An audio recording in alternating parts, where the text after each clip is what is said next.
স্বেচ্ছাসেবক দলের ৪৫তম প্রতিষ্ঠা বার্ষিকী উপলক্ষে চট্টগ্রাম মহানগর বিএনপির পক্ষতুন জমজমাট সমাবেশ ও র্যালির মধ্য দিয়ে উক্ত প্রতিষ্ঠা বার্ষিকী উদযাপন করা হয়।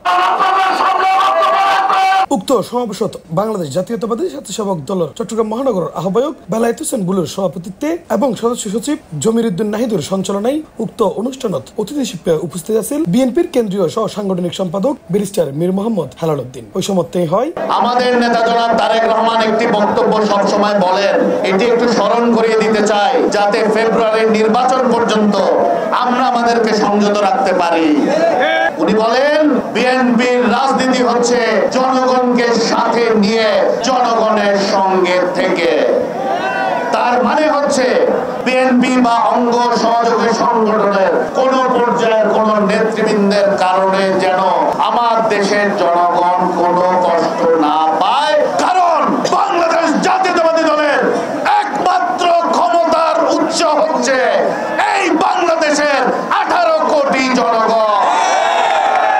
অনেকেই বলেন দেশ বিরোধী অনেক ষড়যন্ত্র হয়, স্বাধীনতার ঘোষণার থেকে নিয়ে এই 5ই আগস্ট পর্যন্ত ষড়যন্ত্র হয়েছে।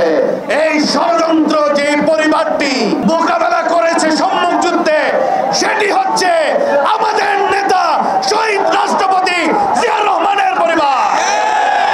বিশেষ অতিথির বক্তব্য রাখে চট্টগ্রাম মহানগর বিএনপির সদস্য সচিব নাজিমুর রহমান। এ সময় তিনি আগামীর বাংলাদেশ গড়তে সুখ সমৃদ্ধ ও সুন্দর একখান দেশ গড়তে জাতীয়তাবাদী স্বেচ্ছাসেবক দলের ভূমিকা রাখবেন হতো ব্যর্থ করেন। আন্দোলন সংগ্রামের শেষ বলতে কোনো কিছু নাই। আমরা বিগত 17 বছর ফ্যাসিবাদ বিরোধী আন্দোলন করেছি। এখন আন্দোলন করতে হচ্ছে জনগণের ভোটের অধিকারের জন্য। এরপরে আন্দোলন করতে হবে দেশ প্রতিষ্ঠার জন্য। এই সময়গুলোর মধ্যে কখন যে কে আমাদের শত্রুতে পরিণত হবে আমরা কেউ জানি না। এছাড়াও বিশেষ অতিথি হিসেবে আরো বক্তব্য রাখে বিএনপির আন্তর্জাতিক বিষয়ক উপকমিটির সদস্য ইসরাফিল খসরু মাহমুদ, চট্টগ্রাম মহানগর বিএনপির যুগ্ম আহ্বায়ক সৈয়দ আজম উদ্দিন, মহানগর স্বেচ্ছাসেবক দলের সাবেক সভাপতি এইচ.এম. রাশেদ খান সহ আরো বোধকে। বিএনপিকে যারা ধ্বংস করার চেষ্টা করেছে তারা আজকে নিজেরাই ধ্বংস হয়েছে, এবং বিএনপিকে যতবার ধ্বংস করার চেষ্টা করা হয়েছে বিএনপি দল হিসেবে ফিনিক্স পাখির মতো ঘুরে দাঁড়িয়ে।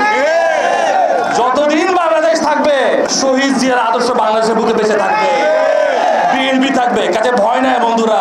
এই গণতন্ত্র পুনরুদ্ধার করে আজ পর্যন্ত আমরা গত 17 বছর যেভাবে রাজপথে সকল ধরনের কর্মসূচি সফল করেছি সুশৃঙ্খলভাবে, আগামী সকল কর্মকাণ্ড সফল করব।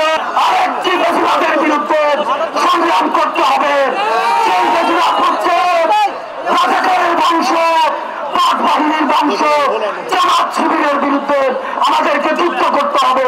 আমরা এই সমাবেশকে সফল করে বাংলাদেশের জনগণকে বুঝিয়ে দিব দেশ নায়ক তারেক রহমান আগামী দিনের জনগণের ভোটের মাধ্যমে একজন সুন্দর দেশ পরিচালনা করে সেকে প্রধানমন্ত্রী বানিয়ে আমরা বাংলাদেশে আনবো। আগস্টের 19 তারিখ বিকাল 4টায় শুরু হয় স্বেচ্ছাসেবক দলের নেতা কর্মী হল জমিতুল ফলা মাঠত অবস্থান। এরপর সংক্ষিপ্ত সমাবেশ শেষে বর্ণাঢ্য র্যালি বাইর হয়, জিবে নগরের বিভিন্ন রাস্তা প্রদক্ষিণ শেষে সমাপ্ত হয়। ইফতেখার নোটিশন C+ চট্টগ্রাম।